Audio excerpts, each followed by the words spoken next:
Hey guys, we're about halfway through January right now, which means we are well and truly into Veganuary. So I think there is no better time to uncover the truth behind one of the world's fastest growing health trends, veganism. In case you don't know me, I'm Sam and I study biological sciences at Imperial College London. So you can probably already tell I quite like animals.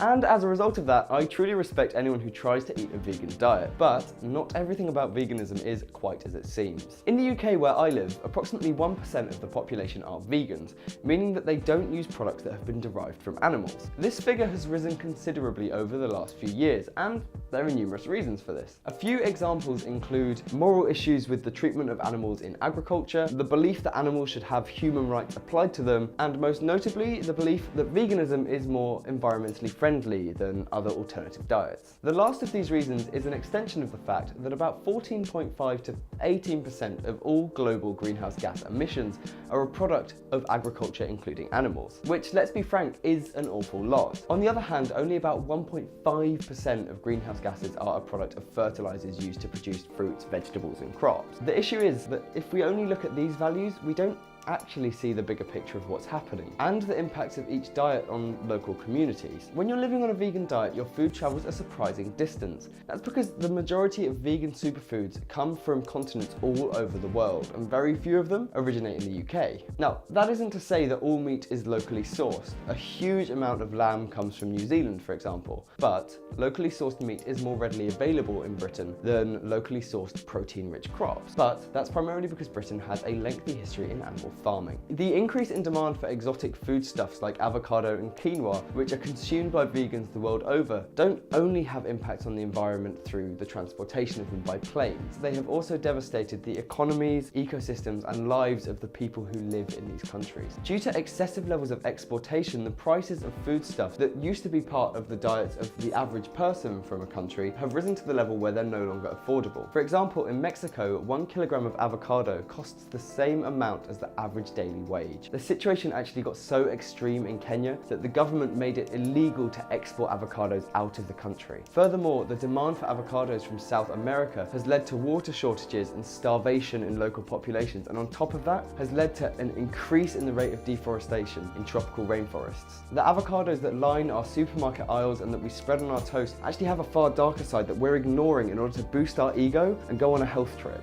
This is not to say that this is strictly a vegan problem or that all vegans and vegan foods have a similar negative impact, because they really don't. If food is sourced locally, then the impact that food and vegetables have on our planet can actually be far less than that of locally sourced meat. But sourcing locally grown fruit and vegetables can be incredibly difficult. When people calculate the land use required for a vegan diet, they ignore the fact that not all land is arable. For example, where I live in Sussex, there is a long history of sheep farming. The reason for this is that there are two primary ecosystems in Sussex, and neither of these can be ploughed to plant crops. As a result of that, in order to feed the local communities, it was necessary to bring in a foodstuff which could be grown in those ecosystems. The point I'm trying to get across here is that feeding the entire global population sustainably is incredibly complicated, and veganism isn't anywhere near as good a solution as vegans would like you to think it is. So, if you're still powering through Veganuary, maybe just take a second to stop and think about where your foods come from. If you love science, don't forget to subscribe down below. I normally do videos about animals, but if you've enjoyed this dissection of veganism, let me know down below and I'll try and do more videos like this. Ta-ra!